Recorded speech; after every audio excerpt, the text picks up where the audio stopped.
Galih Ginanjar bersyukur lantaran putranya, King Fast tumbuh menjadi anak yang pandai mengaji. Selain memiliki paras yang tampan, King Fast piawai dalam mengaji sehingga banyak menuai pujian.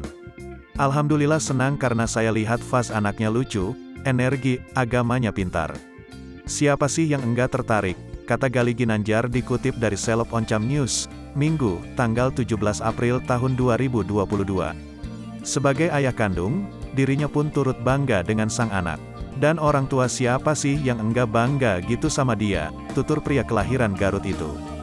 Bahkan, tak sedikit temannya yang meminta untuk dikenalkan dengan King Fast.